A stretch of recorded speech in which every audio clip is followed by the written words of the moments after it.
మనకు చికిత్స రెండూ తెలుసండి. మందు తెలుసు, రోగము తెలుసు, చికిత్స చేయించుకునేవాడు కూడా ఉండాలి. నేను చేస్తానని చెప్పేవాడు. వీళ్ళు నలుగురు కలిస్తే యజ్ఞం సఫలం. వీళ్ళు నలుగురు కలవలేదనుకోండి, యజ్ఞక్రతువు నిష్ఫలం అయిపోతుంది. కాబట్టి అన్నీ సిద్ధంగానే ఉన్నాయి. ఎప్పుడు మీకు అర్థం కదండి, ఏది ఎక్కడ లోపం వచ్చింది?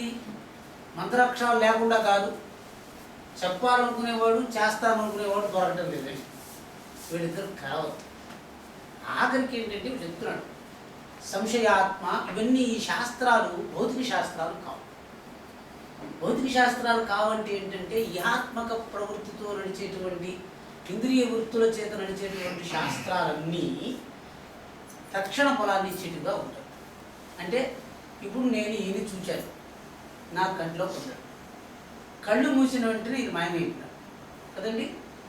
ఇంద్రియ అర్థ సన్నికర్ష జ్ఞానం అవ్యపదేశ్యం వ్యవసాయాత్మకం ప్రత్యక్షం.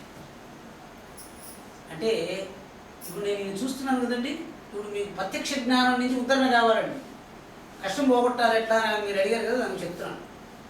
ఇంద్రియ సన్నికర్ష జన్యం అన్నాడు. అంటే కంటిని తీసుకొని ఇట్లా ఆయన పెట్టాను. సన్నికర్ష అంటే ఏంటండి? సన్నికర్ష అంటే ఏంటి? సన్నికర్ష అంటే కర్షణం అంటే తగలటం అండి. నికర్షణం అంటే నిశ్శేషేణ కర్షణం, ఏమాత్రం తగ్గకుండా. ఒకడు మిమ్మల్ని తిడుతున్నాడు, మీ చెవిలో పడుతుంది. ఇప్పుడు ఇది చూడండి, ఏమాత్రం తేడా లేకుండా వాడు చెప్పిందంతా మీ చెవిలో పడిపోతుంది. సన్నికర్ష, అందరూ వింటున్నారు, మీరు కూడా వింటున్నారు. ప్రత్యక్ష జ్ఞానం యొక్క శక్తి చెప్తున్నాను. అది నిందోస్తుతో మీకు ఎట్ట తెలుస్తుంది? 10 మంది కూర్చుని వింటున్నారు, 2 చంద్రశేఖర్లు ఉన్నారు. అక్కడ కూర్చుని అక్కడ ఒక చంద్రశేఖర్ ఉన్నాడు, ఇక్కడ చంద్రశేఖర్ ఉన్నాడు. చంద్రశేఖర్ ఎవడు ఒక దుర్మార్గుడు ఉన్నాడు అని చెప్పి తిరుగుతున్నాడు. ఇద్దరి చెవిలో పడింది. ఎవరికి వస్తుందండి నొప్పి అని అడిగి చెప్తున్నాడు. నికర్ష అంటే నిశ్శేషం, సన్నికర్ష అంటే నేను తీసుకుంటాను, కూర్చున్నవాడు ఉంటాను. విన్నవాళ్ళందరికీ తలకాయకి ఎక్కిపోతుంది. సన్నికర్ష జన్యం, నేను వింటాను, నేను అర్థం చేసుకుంటాను, దాని సారాంశం గ్రహిస్తాను. ఈ 3 ప్రవృత్తులు వాడుకున్నాయి. జ్ఞానం అది ఏమైంది? అవ్యపదేశ్యం, ఎవరో చెప్పటం వల్ల కాదు, మీ చెవిలోనే పడింది. వ్యవసాయాత్మకం అంటే ఇప్పుడు ఏంటంటే వినకుండా కూడా, కంటికి కనకుండా కూడా వినపడిందండి ఒక శబ్దం. రెండోది, మీకు ప్రత్యక్ష జ్ఞానం అంటే ఏంటంటే కంటి ముందర కనిపించింది ఎప్పుడు తిట్టున్నాడు అంటే బాగుంది. ఇంటికి వెళ్ళేసి మంచం మీద పడుకుని వాడు తిట్టాడు వచ్చి బాధపడేవాడు కూడా. ఇప్పుడు వాడి చింతన ఏంటంటే ప్రత్యక్ష చింత కాదు, వాడి ప్రత్యక్ష దుఃఖం కాదు. వాడు ఇంట్లో కూర్చొని 100 సార్లు మా టీవీ నేను మాత్రం రిపీట్ చేసి చూసుకొని దిగుపడుతున్నాడు. ఒకే సీన్ గిరిగిరి తిప్పి వాడు నన్ను తిట్టాడు, మళ్ళీ ఒకసారి వాడు నన్ను తిట్టాడు, వాడిని తిట్టాడు. ఇప్పుడు చెప్తున్నాడు ప్రత్యక్ష జ్ఞానం ఒకసారి ఉంటే పరోక్ష జ్ఞానం అనంతావై విశ్వేదేవ. పరోక్షతకు 2 శక్తులు ఉన్నాయి. ప్రత్యక్ష జ్ఞానం ఇంద్రియ నిష్ఠాకాలంలో మాత్రమే మీకు ఉంటుందండి. అంటే గ్రహాలు బాధిస్తున్నాయంటే ఆయా రాసుల్లో ఉన్నప్పుడు మాత్రమే ఆ గ్రహాలకు మిమ్మల్ని బాధించే శక్తి ఉంటుంది. ఇది బాగా గుర్తుపెట్టుకోండి.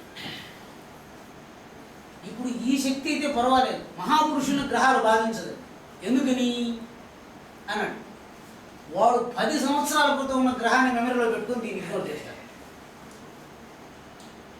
మీకు ఇది బాగా అర్థం కాదు. ఎప్పుడైనా మా నాన్నగారు 98 అట్లా వరకు బతికారు. నాన్న ఇటు చేస్తున్నారంటే ఆయన వెంటనే నేను 15వ సంవత్సరంలో ఇన్ని పద్యాలు ఒప్పచెప్పేవాడు రా అన్నాడు అనుకో. అంటే ఇప్పుడు ఆయన 90 కదా, 15వ సంవత్సరంలో ఉన్న ఆయన శక్తిని స్మరించి ఈరోజు ఆసక్తిని మర్చిపోతున్నాడు. బాగా ఇది మీకు అర్థం కాదు. మనందరం ఏం చేస్తున్నాము? ఇప్పుడున్న శక్తిని మర్చిపోయి అప్పుడున్న దుఃఖాన్ని గుర్తించుకుంటాం. గ్రహ బాధను అంటే తప్పించుకోవాలి. ఇంద్రియాల చేత కడిపించబడుతున్నటువంటి గ్రహపీడను ఇంద్రియజన్యం అంటే ఇంద్రియ సన్నికర్ష, ఇంద్రియార్థ సన్నికర్ష జన్యం జ్ఞానం అవ్యపదేశ్యం వ్యవసాయాత్మకం. ఆకాశంలో గ్రహాలు ఉన్నాయి కాబట్టి నువ్వు కష్టపడాల్సిందే అంటే పర్వాలేదు. ఎందుకంటే ఆకాశంలో శని చేరుకుని మీకు ఎప్పుడైనా నేను రేపు చెప్పినా ఎవరైనా తెలుసుకుని చెప్పినా కూడా మీకు చెప్పే మాట ఏంటంటే ఆకాశంలో చంద్రుడు ఉన్నాడు, బుధుడు ఉన్నాడు, ఈ గ్రహాలు బాగలేవు, మీరు ఒక నెల వెయిట్ చేయండి, మీకు జరగదు అని నేను చెప్పేశాను అనుకోండి. ఇప్పుడు ఆ దోషం ఎట్టుపోతుంది వెంటనే మీరు అడుగుతారు. అడిగితే ఏం చేద్దామండి, రేపు ఎల్లుండి లేకపోతే వచ్చే డిసెంబర్ పోతుందండి నేను చెప్తాను. అయ్యో అంతకాలం వెయిట్ చేయాలా అని అనుకోండి. అప్పుడు ఏమన్నాడంటే, ఒరే నాయనా, నీ కంటి ముందరే తిరుగుతున్నటువంటి వాడి యొక్క నిందను నీ హృదయంలో వేసుకోకుండా నువ్వు అన్య బలస్మరణ చేసి నీ బలాన్ని గుర్తు తెచ్చుకోగలిగితే ఈ రోజున గ్రహాలు నిన్ను బాధించవు.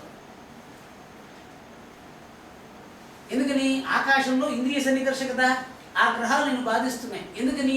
నీ మనసు దాంతో సన్నికర్ష. ఇప్పుడు ఏమిటి? మణిమంత్ర ఔషధ ఆచార్యానుగ్రహవశాత్ గ్రహపీడాలు వర్తంతే. మణిమంత్ర ఔషధ ఆచార్యానుగ్రహవశాత్ గ్రహపీడ నివర్తనం. అంటే ఇప్పుడు మణిమంత్రం అంటే ఏంటి? అయ్యా మందు పెట్టుకో, నాకు చేతిలో నొప్పి ఉంది కానీ కొంచెం అవగాహన ముగియడం వల్ల లేకపోతే ఇంకేదో వేసుకోవటం వల్ల నొప్పి తగ్గిపోయింది కదా అంటే అది మా ఔషధం. మంత్రం, మణి, ఆచార్యానుగ్రహ. వాడు తిడుతున్నాడు, లేదు మంచివాడు అని చెప్తున్నాడు, 2 మాటలు చూపిస్తుంది. ఈ 2 మాటలతో పూర్తి చేస్తాడు.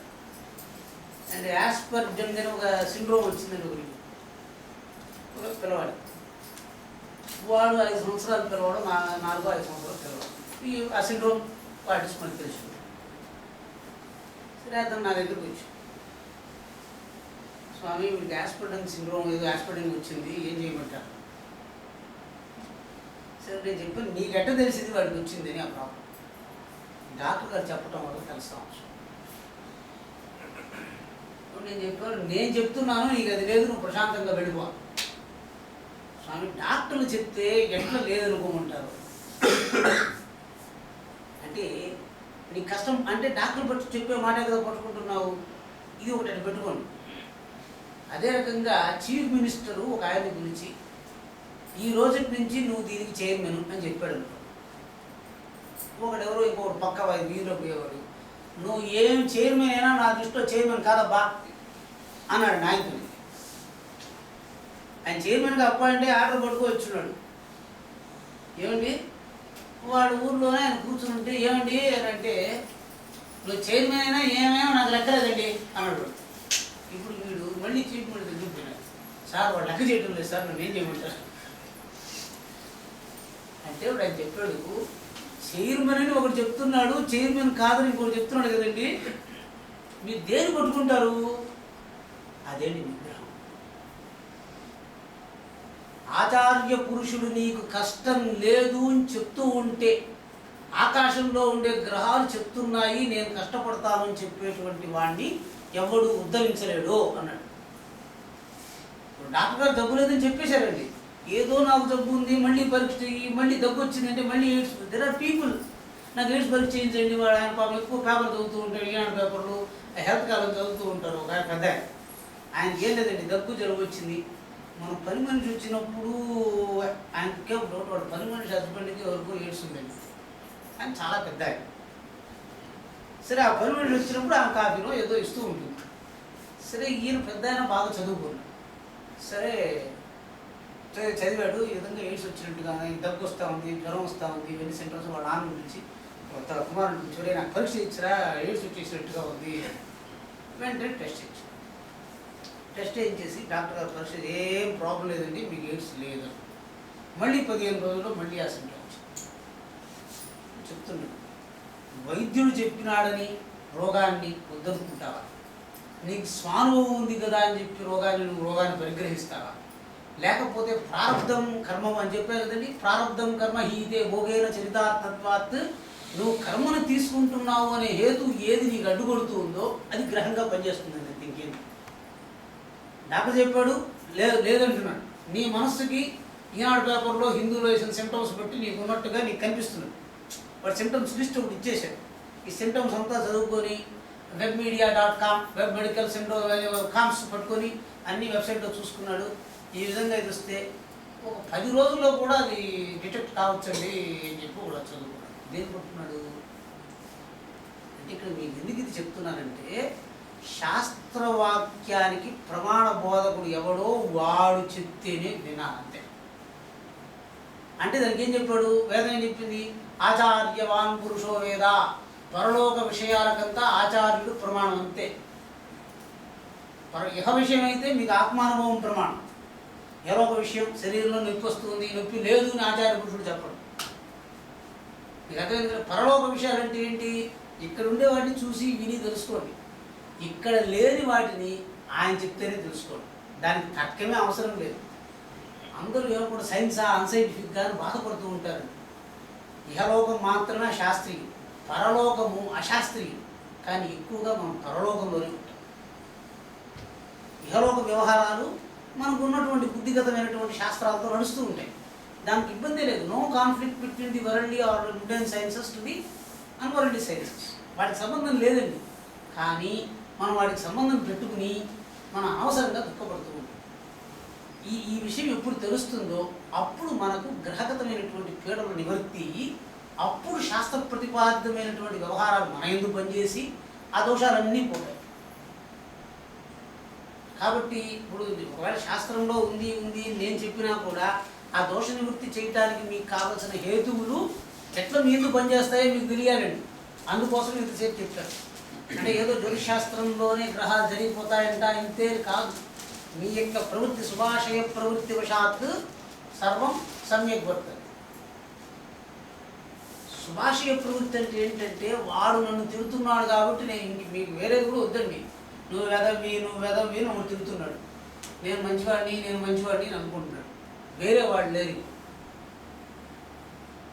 బాగా తీసుకోండి. ఒకడు నిందిస్తున్నాడు, మీ చెవిని పడుతుంది. మీ మనస్సుతో నేను మహా ఉత్తముణ్ణి, నేను శ్రేయస్కాముణ్ణి, బద్ధకాముణ్ణి, ఇవన్నీ మనం సంకల్పం చేస్తున్నాం. బాహ్య శ్రవణవశాత్తు మిమ్మల్ని మీరు దుష్టుడు